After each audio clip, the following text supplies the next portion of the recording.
Hi, it's me again, Keju.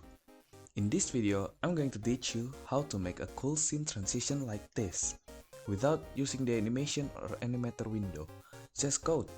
Let's get started. I've created a new project with two scenes inside, scene 1 and scene 2 with different color in each scene. The first step of making this scene transition is to go to the asset store and download LeanTween. LeanTween is a free tool that's very good for animating UI without using the animation tool in Unity. Import all the files to your project. And let's start. Okay, so the first step in making the scene transition is to create a new game object. I'll name this Scene Manager. Create a new C# script and name it whatever you want. I'll just name it Scene Mover.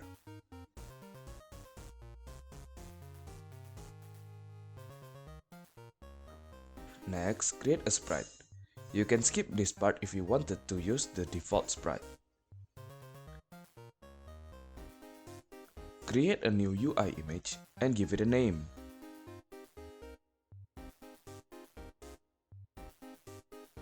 Scale it to the size of the screen.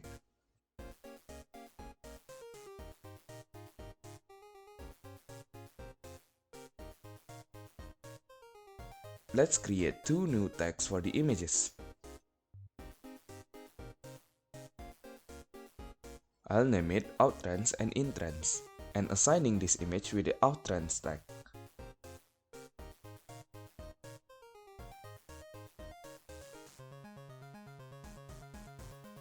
Reset the position of the image.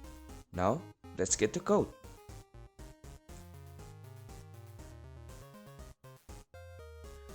I will fast forward the coding part and I'll explain to you when it's done.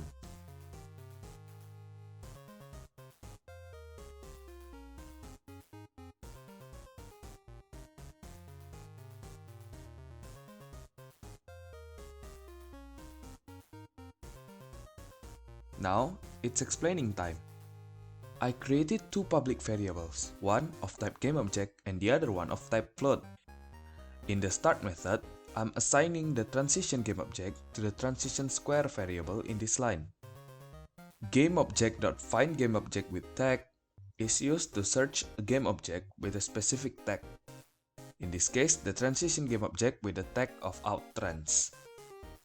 Next, in the second line, what I did is move the transition square in the x-axis to negative screen width multiplied by 2, which is to the left. The second argument that this function takes is how fast or slow in seconds do you want the animation running. And that's it!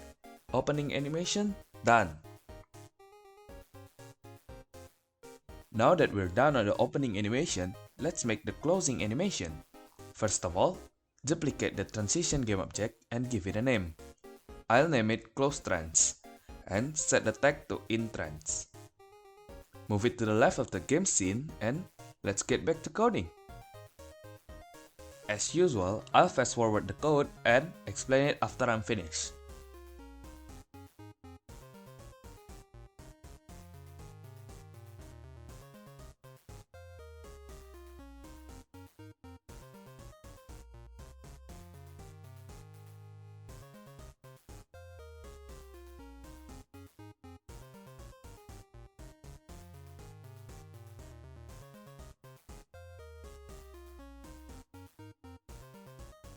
To test it, I will create a button and assign my goToScene function to the button, as well as filling the argument, which is the name of the scene, in this case, Scene 2.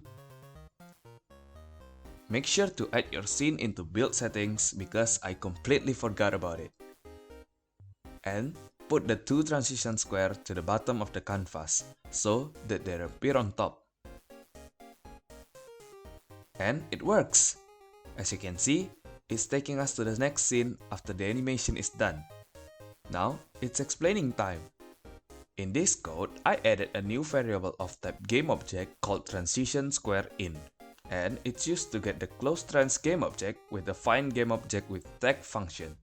The next line, transitionSquareIn.transform.position blah blah blah, is used to set the X, Y, Z position at the start of the game. I put negative screen.width multiplied by 2 for the x-axis, which is the left of the game scene. In the y-axis, I put screen.height divided by 2, which is in the middle of the screen, and 0 for the z-axis because we're making a 2D game. Now on the button method, which I call goToScene and takes one argument called scene name. This method calls for a coroutine called playTransition. If you don't know what a coroutine is, it's basically a method but with a functionality of waiting for code, as you can see here. The first line of this coroutine is animating the transition square into screen.width multiplied by 2, which is in the middle of the screen. Next, it waits for the animation to finish with this line, and then load the scene.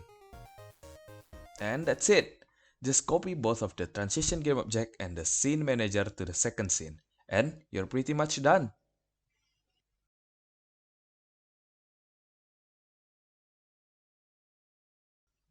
That's it for this tutorial. I hope you find it useful. If you do, please like and subscribe to help this channel grow. With that said, good luck on your game development journey. Bye!